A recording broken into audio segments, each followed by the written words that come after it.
यसले विशेष गरी हाम्रो शरीरको जस्तो मुटु कलेजो र किडनीको लागि ठुलो आन्द्रा सानो आन्द्रा, ब्रेनको लागि जस्तो एन्जाइटी छ, डिप्रेसन छ, माइग्रेन छ, त्यस्तै गरी अर्को अल्जाइमर, पार्किन्सन जति पनि ब्रेन सम्बन्धी समस्याहरू छ त्यो समस्यालाई आउन दिँदैन र आइसकेको छ भने ठिक हुन्छ। र सुगर, प्रेसर, हार्टजनी दुखाइ, नसा सम्बन्धी समस्या, युरिक एसिड, बाथ रोग हैन, अनि जति पनि कोलेस्ट्रोल जस्ता रोगहरू, ठुलो आन्द्राको, सानो आन्द्राको, पेटको कब्जियतको, महिलाहरूको पाठेघर सम्बन्धी समस्या, पुरुषहरूको प्रोस्टेट सम्बन्धी समस्याहरू र कब्जियत, पाइल्सहरू हुन नदिने, यी सबै समस्यालाई चाहिँ छैन भने हुन दिँदैन, छ भने नियन्त्रण गर्ने र रोकथाम गर्ने कामहरू गर्छ। र यो हामीले रेगुलर 6 महिनादेखि वर्ष दिनसम्म सेवन गऱ्यौँ भने हामीलाई आफ्नो उमेरभन्दा 8-10 वर्ष सानो देखाइदिन्छ, भनेको एकदमै यङ देखाइदिन्छ, चाउरीपनाहरू आउँदैन हैन, फेसमा रिङ्कलहरू त्यस्तो आउन नदिने र चाया पोटोहरू आउन नदिने, यसको चाहिँ धेरैभन्दा धेरै रोगलाई चाहिँ राम्रो गर्ने यसको छ।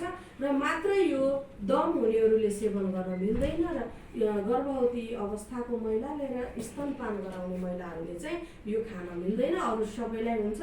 विशेष गरी महिला दिदीबहिनीहरूको लागि अमृत हो यो हैन।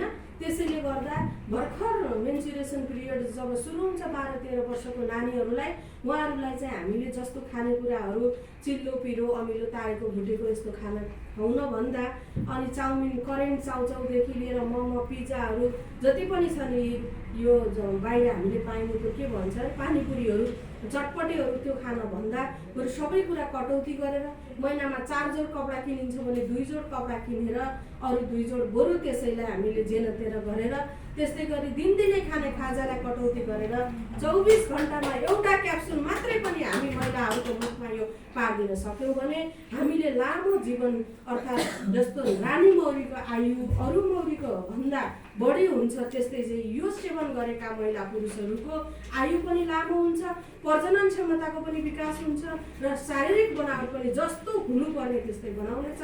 त्यसैले यो सबैलाई खान आवश्यक छ है। मैले चाहिँ छोटो भने यसको।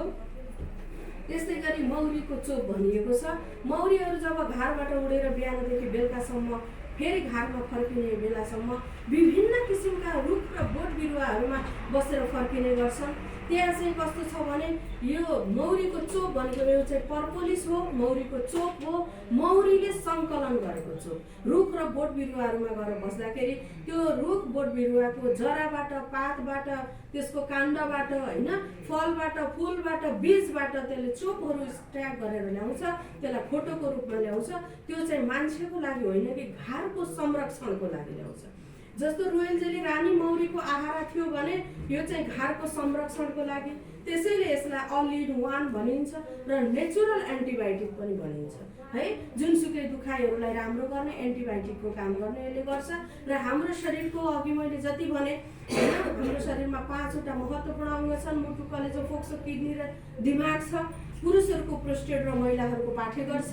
त्यसलाई चाहिँ जहिले पनि एकदमै ताजगी राख्ने, जहिले पनि एक्टिभ राख्ने काम चाहिँ यसले गर्छ।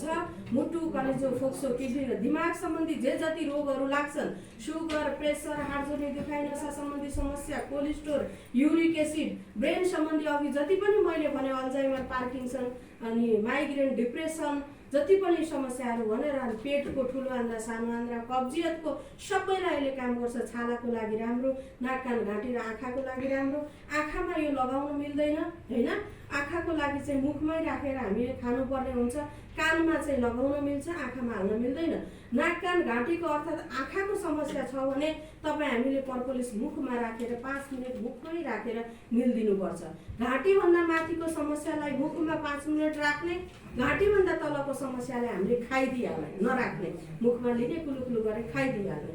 पाइल्सको समस्या छ भने पर्पोलिस खाँदाखेरि तपाईँहरूले उठेर सिधा खाइदिइहाल्नु है। त्यसरी खाने हो। यो खाने तरिका हुन्छ, कसरी खाने, के गरेर खाने भन्ने हुन्छ। यसलाई चाहिँ नेचुरल एन्टिबायोटिकदेखि लिएर एन्टी फङ्गल्स, एन्टिब्याक्टेरियल, एन्टी भाइरस र एन्टी क्यान्सर पनि भनिन्छ। यसले कुनै पनि किसिमको क्यान्सर हुन दिँदैन।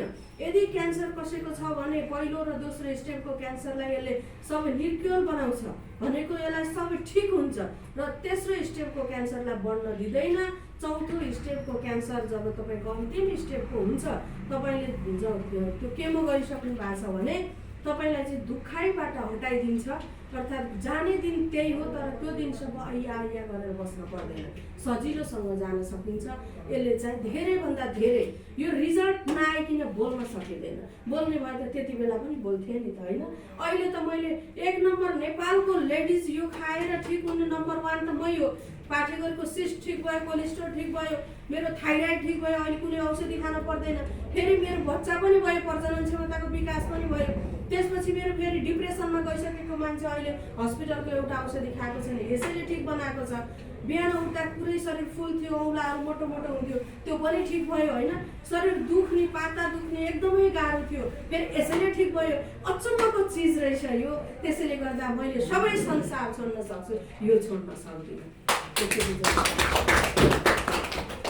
त्यस्तै गरेर अर्को छ पोलन, होइन? अब यसको धेरै छ, मैले चाहिँ सर्टकटमा सरले भनेर समरी मैले भन्दै। त्यस्तै पोलन दाना हेर्दा मेथीको दाना जस्तै छ। यो चाहिँ मौरीले त्यो फुलमा गएर बस्दाखेरि फुलमा पुङ्केसर भाले अङ्ग भनेको सानो सानो मसिनो कणहरू हुन्छ।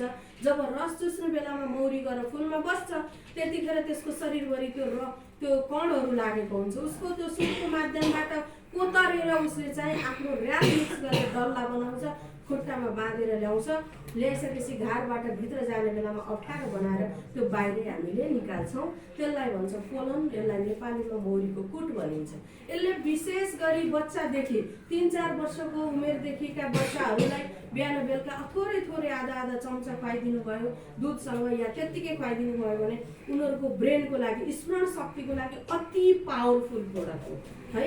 बच्चाहरूको लागि देखि सबैलाई भयो, बच्चादेखि वृद्धसम्म सबैले सेवन गर्न मिल्ने, महिला पुरुष सबैले सेवन गर्न मिल्ने मात्रै।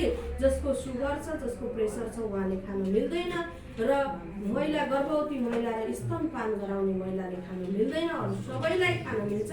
र कसैलाई मौरीका प्रोडक्ट सम्बन्धी एलर्जी छ भने उहाँले पनि खान मिल्दैन। त्यो कसरी पत्ता लगाउने, त्यसको छुट्टै फेरि तरिका छ। थेरापीमा फेरि त्यो आउँछ, है? त्यसैले गर्दा यो तुलसी ड्रप थोरै पानीमा राखेर खाँदा राम्रो हुन्छ, त्यसरी डाइरेक्ट खानुभन्दा, होइन? सायद तुलसी ड्रपै होला त्यो। त्यसले गर्दाखेरि यसले चाहिँ विशेष गरी हाम्रो शरीरभित्रको 5वटा महत्त्वपूर्ण अङ्गमध्ये 1 नम्बर कलेजोलाई, यो रोयल जेलीले ब्रेन र किडनीको लागि अति आवश्यक छ भने, पर्पोलिस होल बडीको लागि छ भने, यो चाहिँ विशेष गरी कलेजोलाई। जसको कलेजोमा समस्या आयो, अर्थात् खाना खाएको कुरा कहिलेकाहीँ जस्तो खायो त्यस्तै जान्छ नि त, होइन? खाना नपचेर, पिस्न नसकेर अब कलेजो बिग्रिँदै गयो भने यसले काम गर्छ। बिग्रिसकेपछि सुगर भयो भने अब काम गर्दैन, खानै मिल्दैन। हेर्नुहोस् है, त्यो मेसिनलाई बलियो बनाउने काम गर्छ। मुटु बलियो, कलेजो बलियो, फोक्सो बलियो, किडनी बलियो र हाम्रो ब्रेनलाई ताजगी गर्यो भने को भन्दा कम के हुन पर्यो भन्नुहोस् त? सबभन्दा पहिलो त यो माइन्ड हो कि हामीले यहाँभन्दा माथि। हेर्नुहोस् है, जति महँगो चिज खान्छौँ मुखबाट तलतिरै जान्छ, महँगो कुरा खान्छौँ तलै जान्छ, महँगो लगाउँछौँ ऊ त कोट कति महँगो छ हेर्नुहोस् त, टाउकोमा त छैन नि, तलै छ नि त। जति पनि फेरि सबभन्दा राम्रो र दिमागी काम केले गर्छ? यसैले गर्छ क्या। सबैभन्दा सोच्नेदेखि लिएर संसार यसैले गर्छ। तर यसलाई के लाउने, के खुवाउनेको कुरा छैन। खान्छौँ तलतिर, लगाउँछौँ तलतिर। तलकोले त्यति राम्रो काम गर्ने होइन, दिमागले सब